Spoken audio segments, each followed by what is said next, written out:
He didn't even let her sit. He said one sentence, and the whole room froze. It was the kind of restaurant that tried to look effortless and failed in the most expensive ways. Glossed concrete floors, a wall of wine bottles lit like stained glass, brass fixtures warm as candlelight. The room hummed with money, low jazz, the clatter of forks softened by thick napkins, men in navy suits speaking in voices that never rose above confident. It smelled like seared steak and rosemary and the citrus oil they rubbed on the rims of martinis. Outside, the last of the evening's heat pressed against the windows. Inside, the air conditioning kept everyone at the same agreeable temperature. Maria stepped in alone, closing the door with the care that says you were raised to be considerate even when no one is watching. A black coat on her arm, a simple dress, hair pulled back in a way that made her look more serious than she felt. She paused at the host stand and waited. Not long, just long enough to be polite. The waiter arrived from nowhere, tall, tidy, a tablet tucked against his hip. His smile didn't reach his eyes. Those did a quick professional scan. Shoes, wrist, the coat, the absence of jewelry that shouts, and then slid back to her face, already forming the answer he wanted to give. "Good evening," she said. "A table for one, please." He tipped his head toward the room, as if to include her in a quiet joke. "We're fully committed tonight." "I don't mind waiting," she said. 15 minutes? 20? His smile sharpened. "I'm afraid we don't have space for that kind of guest." There are sentences that bruise more because they pretend not to. This one landed softly, like a hand pushed gently at the shoulder, and somehow moved her back a step anyway. Around them, the sound didn't change at first, but you could feel people hearing it.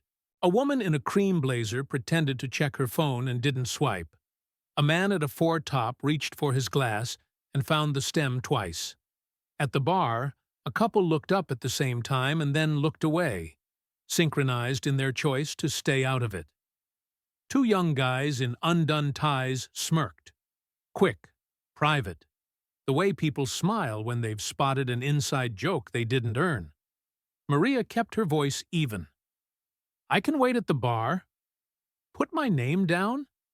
"Better to try somewhere else," he said, not letting the sentence grow heavy with options. "Here is for regulars." For clients, he made the last word mean more than a credit card. She nodded once because that was one way to survive it. Her hands stayed at her sides. Her jaw didn't lift. The kind face she wore for strangers didn't crack, though it wanted to. She could feel the sting rising from the chest to the throat. Stupid, unhelpful heat. And she pressed her tongue to the roof of her mouth until it retreated. She wasn't 20 anymore. She knew how to breathe. "Of course," she said. "Thank you." He had the nerve to add, "Best of luck," as if they were partners in some gentle misunderstanding. The words were the lightest kind of cut, the kind that stings later. She stepped aside to let a party of 6 with loud laughter and louder perfume sweep past. The host stand printer clicked out a ticket. Somewhere a shaker rattled ice and citrus. The front door sighed as it opened and closed around people who belonged. She could feel eyes on her now. Not all of them unkind. Not kind enough to stand up. The waiter drifted back to the server station and leaned in, laughing at something small. The way staff laugh when they need to exhale a minute of tension into something lighter. "Everyone thinks they can just walk in," he said, not quietly enough. "Connections or cash. That's the list." He didn't glance her way as he said it. That was part of the trick. Several heads turned. The room's temperature didn't change. Its pressure did. A man in a corner booth set down his fork very carefully and folded his hands. A woman in a red dress did the mental math of confrontation. How far, how loud, how much, and chose to frown into her water. At the bar, a guy with gym shoulders and a tired face lifted his phone, not to film, just to hold it like a shield between himself and whatever this was turning into. Maria stood in the foyer, a strip of floor that pretended to be separate from the dining room, but wasn't. She shifted the coat on her elbow and adjusted the strap of her bag, because you have to do something with your hands when you've just been told you aren't the right shape for a room. She looked toward the door. Leaving would be clean. Easy. Some losses are just receipts you don't keep. Someone laughed. Not at her, their friend, their joke. But it hit like it was. She breathed in once, slow, let the air cool her throat, and took a step toward the exit. A clink from the bar, spoon against glass. And then a voice, low enough to be intimate, hard enough to carry. "Do you know who that is?" the man with the phone asked, not to her, not to the room, but to the waiter, within earshot. The waiter glanced over, eyebrows lifted in the half-polite question of people who think they never miss the important things. The man's eyes didn't leave Maria.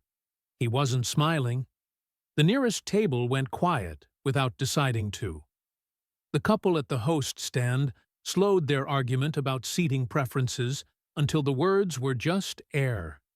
The jazz track drifted into that limbo between songs where the room has to make its own noise, and didn't. Maria's hand found the door handle. She didn't pull. The man at the bar lowered his voice another notch, so people had to lean in not to hear it. "You really don't," he said, and in the breath that followed, the restaurant listened to itself, as if it had just realized it might be part of a story that would be told back to it later, by people who didn't care how the lighting looked. Just wondering, "Where are you watching from?" "Write it down, Bello." Maria reached the foyer, the place where restaurants pretend you are halfway outside, even though everyone can still see you.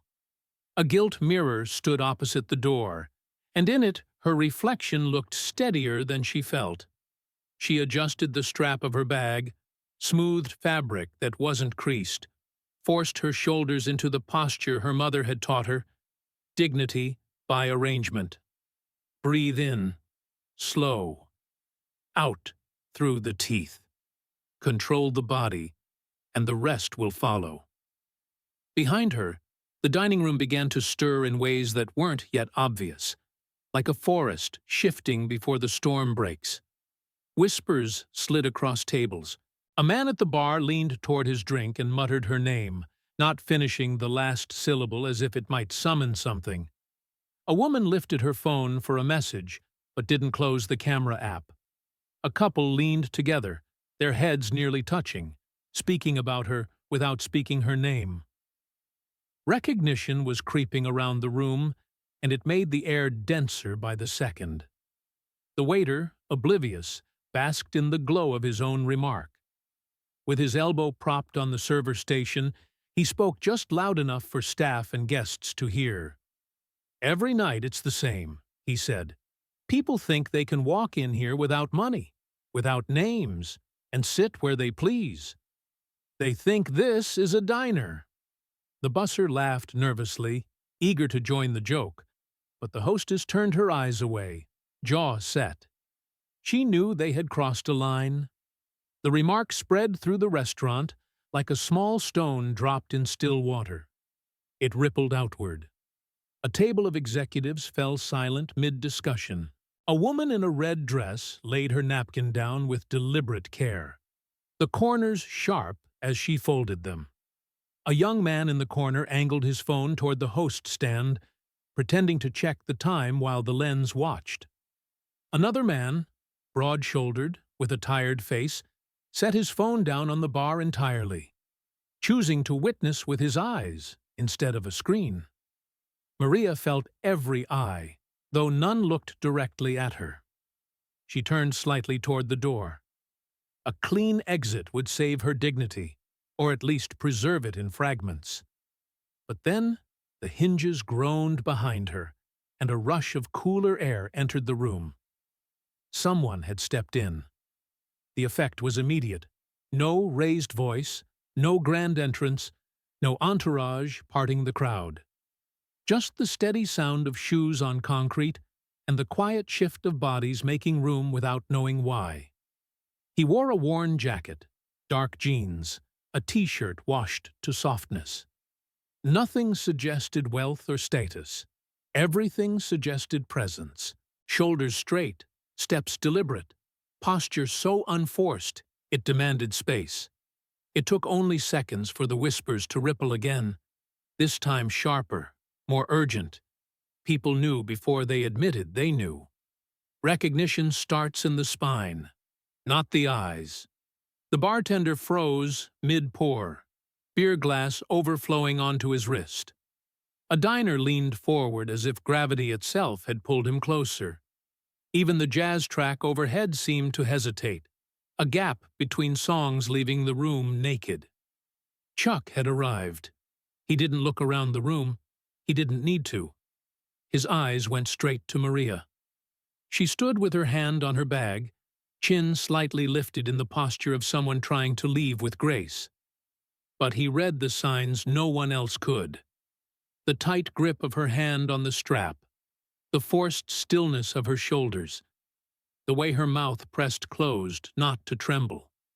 His gaze softened, for her alone, then hardened when it shifted to the waiter. The young man with the tablet still hadn't realized who he faced. He cleared his throat, straightened, and tried for formality. "Signore," he said, his voice carefully neutral, "we're at capacity tonight." Perhaps another time Chuck didn't answer. Not yet. He let the silence hang. The silence carried weight. It pressed against the waiter's throat until his forced smile began to look brittle. It spread through the dining room, amplifying every small noise. The clink of a spoon in porcelain, the scrape of a chair leg adjusting, the faint ring of the service bell in the kitchen. For the first time all evening, the expensive chatter had disappeared. Chuck took one step forward, slow enough to be deliberate, not aggressive. The waiter instinctively shifted back half a pace, shoes whispering on the polished concrete. He glanced at the tablet in his hand as if it might save him, stylus trembling slightly. Phones rose higher now, no longer pretending. A woman angled her camera openly. A man at a banquette whispered, "Oh God," as if he'd realized he was about to watch something larger than an argument about a table. Maria caught her father's eye. She gave him the smallest nod, half plea, half warning. "Don't escalate," it said. Or maybe, "Do, but with care." It meant both, because that's what daughters ask when they're old enough to fight their own battles, but still need to know someone has their back. He acknowledged her with the faintest tilt of his head. Agreement or promise? It was impossible to tell. The waiter laughed, thin and brittle. "We can try to squeeze you in later," he offered. The word later stretched thin like a rope across a canyon. "If you'd like to leave a name." He lifted his stylus. His hand shook. Chuck didn't look at the stylus. His gaze held the waiter in place, then traveled the room. The empty bar stools falsely marked as reserved, the freshly seated table in the corner, the faces of people caught between curiosity and shame. Then back to the man who had chosen the wrong kind of authority. The room had already picked its sides. Some leaned forward, hungry for spectacle. Others leaned back, hiding their complicity. The broad man at the bar sat with his palms flat on the wood, eyes unblinking, as if bracing himself for a lesson. The hostess had gone pale, her lips pressed tight as though preparing to apologize or flee. And then Chuck closed the distance. Half a step was enough to change the math. The waiter's throat clicked, his composure cracking. Someone at the banquette whispered again, this time louder. "He's not joking." The jazz returned through the speakers, brushed snare, upright bass, but no one could hear it. All they could hear was the silence between Chuck and the waiter, sharp as broken glass. He still hadn't spoken. And everyone in the room knew the first words out of his mouth would be the kind that cut deeper than any shout. The quiet in the restaurant no longer felt like absence. It had weight, like stacked plates pressing on the chest. People shifted in their seats, unsure if they were guests at dinner or witnesses to a trial. Every small sound sharpened. The clink of a fork, the drip of a cocktail shaker from the bar, the shuffle of shoes against concrete. The waiter stood rigid behind the host's stand, tablet trembling in his hand, as if the glow of its screen might rescue him. He tried for control. "Senor," he began, smoothing his tie with his free hand, "as I said, there are no available seats tonight. We can, perhaps, put you on a list." His words reached for professionalism but landed brittle. Chuck didn't move. He let the silence hang long enough to make the waiter's throat tighten.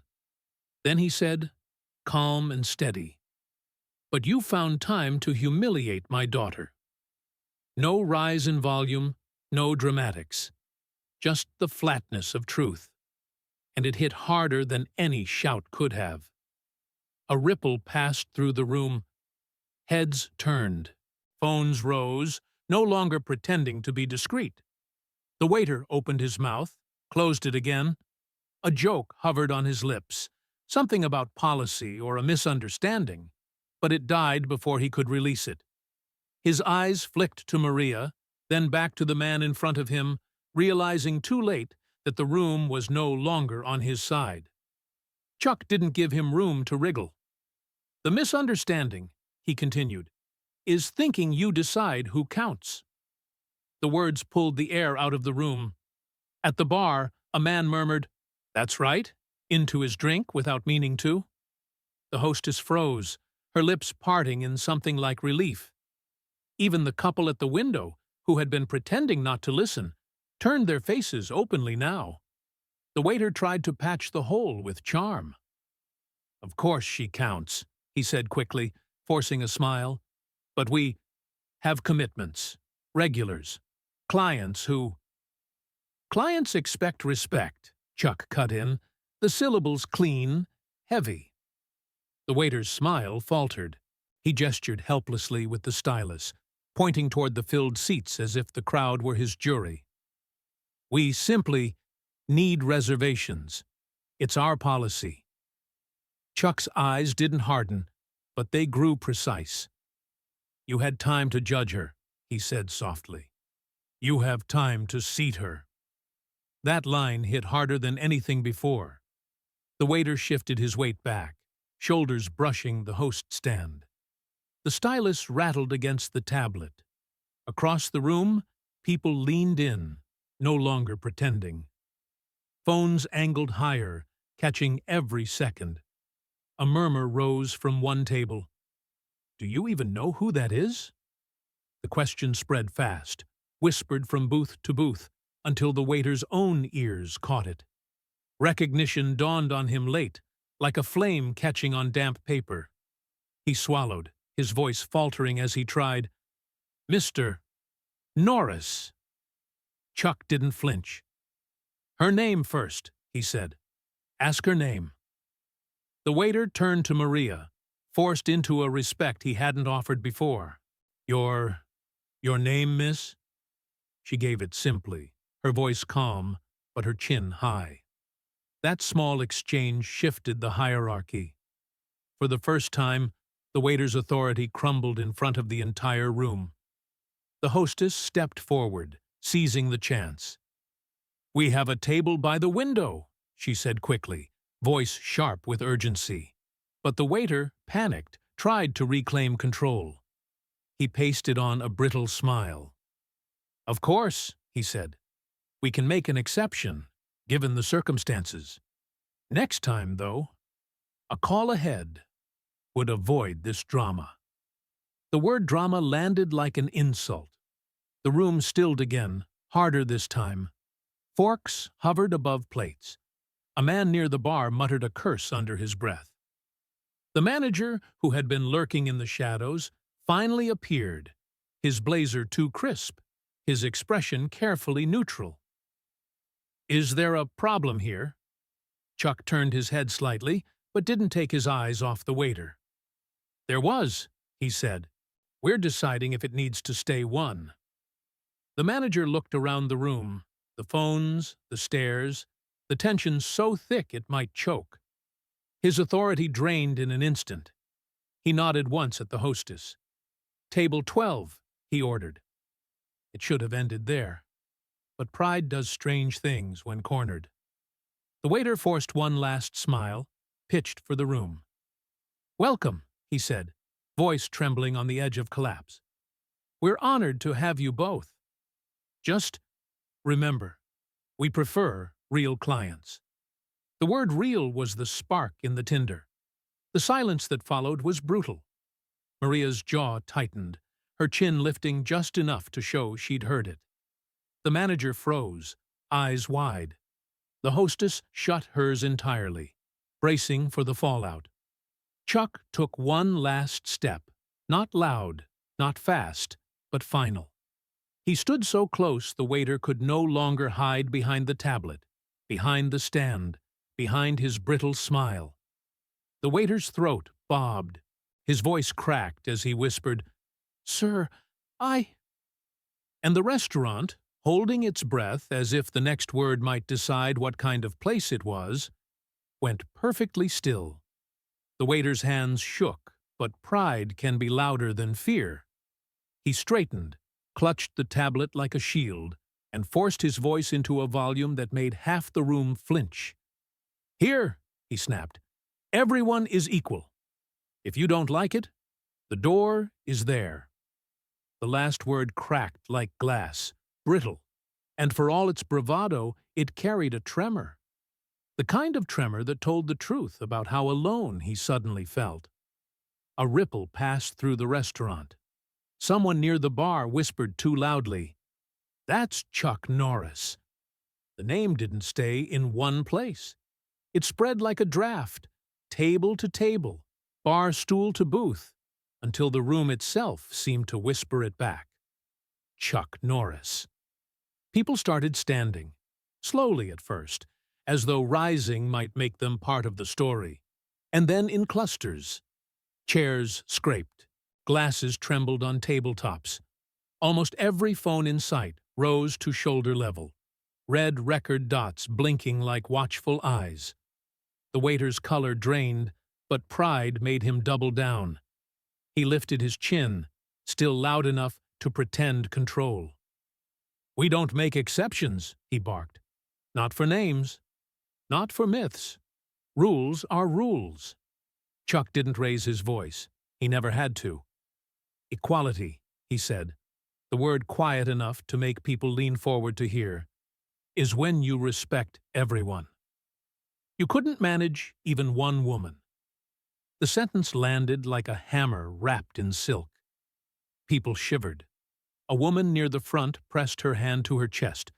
A man in the corner whispered, "Damn," under his breath, not in anger, but in awe. Even the manager, standing rigid in the shadows, paled. Maria lowered her eyes, her throat tightening. The words weren't loud, but she felt them in her skin, heavier than anything the waiter had said. She glanced at her father, and he didn't look back. His gaze stayed fixed on the man who had forgotten his own humanity. The phones captured it all. The silence afterward swelled until it had its own sound, the kind that roared inside ears even when nobody spoke. People weren't only witnessing a confrontation, they were measuring themselves against it, wondering how many times they had chosen to laugh or look away when someone else had been diminished. The waiter tried to salvage himself with a laugh, a short, forced bark of noise, meant to reset the mood, meant to make the crowd complicit. But the sound fell flat. Not one person in the room joined him. The silence that followed pressed harder than any jeer. It was the silence of judgment, not from one man, but from a room full of strangers who had just chosen their side. His smile faltered. His laugh died in his throat. He stared at Chuck, as if waiting for permission to step back. But none came, and the longer the silence stretched, the heavier it became. An invisible weight pressing down on every glass, every plate, every breath. The waiter wasn't the only one who felt it. Everyone did, and everyone knew the next move wasn't his to make. The restaurant's silence had a pulse. Every person inside could feel it, beating harder than the music that had long faded into background static. The waiter stood rigid, trapped between his own words and the weight of 100 eyes. Pride pushed his shoulders back, but his voice betrayed the tremor underneath. The manager finally broke from the shadows. His blazer was perfect, his expression a mask practiced for donors and difficult customers. He lifted his hands like a man calming a restless crowd. "Ladies and gentlemen," he said smoothly, "let's remember this is a simple misunderstanding. We don't need to turn dinner into a performance. Misunderstanding." The word rippled like an insult. Guests muttered sharp, bitter sounds. A woman in red shook her head. A man at the bar said clearly, "We all heard him." Phones angled higher, unashamed now. The attempt to smooth things over only sharpened the sense of theater. The waiter, feeling his manager's presence behind him, straightened as if he'd been handed armor. His grip on the tablet steadied. He leaned forward, voice louder, desperate to win back the room. "Maybe once you were someone," he said, fixing his eyes on Chuck. "But times change. We don't bend rules for legends. Not anymore." The sentence cracked through the restaurant. A gasp swept the tables. The hostess froze mid-step. Even the manager's polished face faltered, a bead of sweat cutting down his temple. The young man had crossed from arrogance into something worse, defiance in front of witnesses. Chuck didn't blink. He let the words hang, stretching the silence until the whole room leaned into it. The pause grew unbearable. Glasses trembled against wood. A refrigerator compressor hummed from the back. Ice dropped into water with a single sharp click. Every detail became deafening against his restraint. The waiter's confidence drained. He tried to backpedal, his words cracking. "I mean, no disrespect. But we have standards, a brand to protect." A man at the bar muttered without looking up, "Respect is a standard." His voice carried farther than he intended. A few heads nodded. Phones kept recording, steadier now, the silence making every image sharper. The manager tried again, voice low, careful. "Let's not escalate. We can resolve this, quietly." That word, quietly, struck like another slap. The crowd bristled. Quiet didn't mean dignity, it meant cover-up. And no one in the room was willing to give that gift. Chuck finally spoke, his tone soft enough to force attention. "Look at me," he said to the waiter. The young man obeyed. His throat bobbed, his eyes wide. "You used rules to make yourself taller," Chuck said. "That's not policy. That's cowardice you can invoice." The words cut deeper than any shout.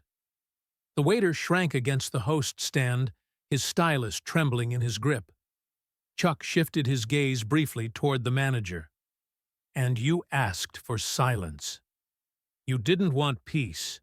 You wanted people not to see who you are when no one's watching." The manager had no words. His smile cracked, porcelain shattering under heat. The waiter tried once more, voice breaking. "With respect, maybe in your day, but—" He didn't finish. The look he met across the counter stripped the rest from his throat. The pause that followed wasn't empty. It was a blow in itself, landing not with force, but with exposure. The crowd felt it in their chests, a pressure heavier than noise. A few lowered their phones, embarrassed now to be filming what had become less a spectacle than a reckoning. Then Chuck turned to Maria. For the first time, the hardness in his face softened. He lifted his hand and placed it gently on her shoulder. It wasn't showmanship. It wasn't possession. It was a correction. The place respect should have been from the start. When he spoke again, his words were almost quiet enough to be private. Yet the room heard them clearly. I'm not here for me.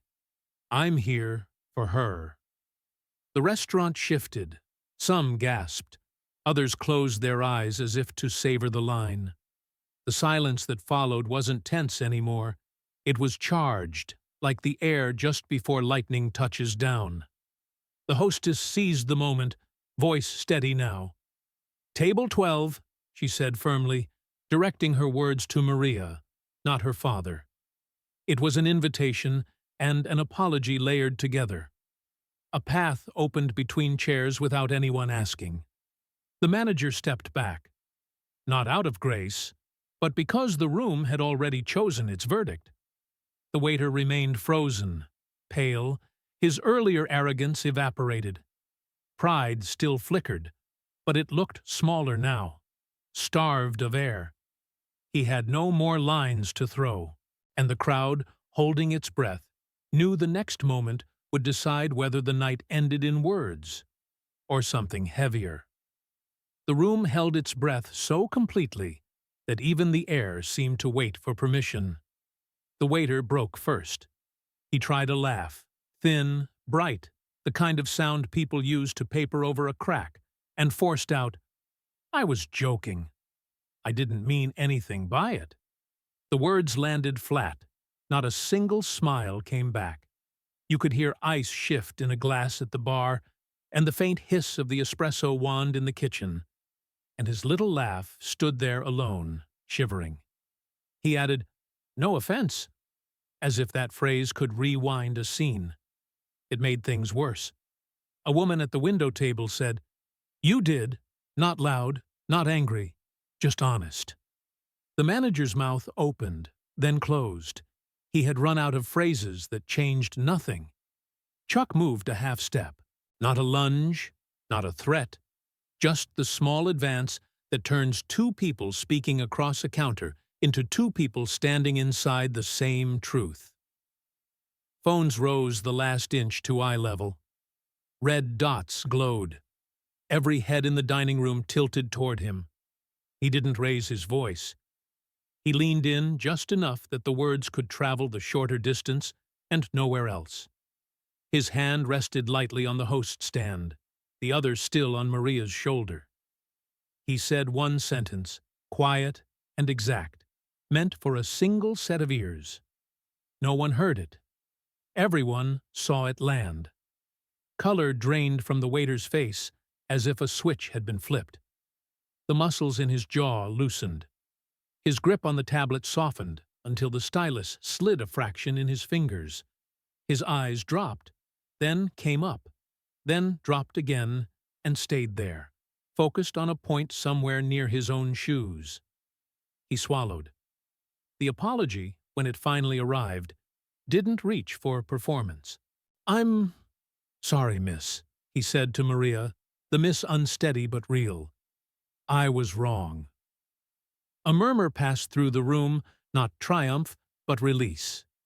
The manager took a breath he hadn't known he was holding. The hostess, hands tight around a pair of menus, nodded once, as if someone had set a painting straight on a wall. Chuck didn't look at the phones, the manager, or the waiter again. He turned to Maria, slid his hand from her shoulder to the crook of his arm, and gave the smallest incline of the head. "Ready?" She threaded her hand through. The hostess stepped into motion. A path opened as if the floor itself had decided to move diners aside. Chairs scraped back, napkins withdrew from laps. People rose not to block, but to clear. They walked past the bar, past the table where a man mouthed thank you with no sound, past the couple who had filmed and now lowered their phones, ashamed of having needed proof. No parade, no victory lap, just steady steps to table 12 by the window, where the light from the street made silverware shine like new. The applause started near the kitchen, one set of hands, flat and certain. It was not the bark of a sports crowd. It was heavier, a verdict. The sound spread in clean waves, banquette to bar, corner to foyer, until the whole room was standing, clapping not loud but long. Some faces were wet and didn't hide it. Others were set and dry, as if holding something fragile steady. The manager clapped too, late, eyes fixed on the floor. The waiter didn't. His hands were full of nothing. Chuck acknowledged none of it. He pulled out Maria's chair, waited until she sat, then took his seat across from her. He thanked the hostess with a nod that meant you did the right thing, then asked for water. No speech, no toast. The jazz found its place again, brushes on a snare, soft as rain. For a minute, the restaurant remembered how to be a restaurant. Orders resumed. The kitchen bell rang and was answered. The smell of rosemary and char drifted back into relevance. But the room wasn't the same room. People spoke in lower voices, as if noise might break something they wanted to keep intact. The waiter stayed at the host stand, suddenly young. Pride had drained out of him and left behind an ache he didn't know what to do with. The manager leaned in, whispering policy words that sounded like cardboard. The hostess took a reservation call and said, "We look forward to welcoming you," and made it truer than it had been an hour earlier. No one was fired. Not that night. The bill came. A tip was left. The door side open and closed on the usual ebb of Friday. Chuck and Maria finished their water, asked for a simple meal, ate it without ceremony. When they stood to go, the applause returned, quieter now, warmer. He raised a hand once, nothing more, and the room let them pass out into the night. Morning did what night had threatened. The clips multiplied, 15 seconds here, 45 there, subtitles in white boxes, slow motion on the moment when the waiter's eyes dropped. Headlines crowded the feeds. Restaurant faces, backlash after denying woman service, Chuck Norris steps in. A local station ran a segment at noon. A national one picked it up by evening. Google Maps updated with new reviews written like affidavits. The restaurant issued a statement, the words arranged in that corporate order that means lawyers were present. "We fell short of our values." The waiter posted a Notes app apology that said learning 3 times and listen twice. It did not help. By sundown, the story wasn't about a celebrity or a policy. It was about a room that had chosen to watch, then to witness, then to act. The waiter still had his job, for now, but every time he looked up from the host stand, he saw himself reflected in 100 tiny screens that had stopped feeling like safety and started feeling like mirrors. He understood, slowly, and then all at once, that the worst wound of the night hadn't come from a shout or a shove. It had come from what filled the space where those things might have been. Sometimes the most painful blow isn't a fist. It's silence, and the calm truth that breaks arrogance to pieces.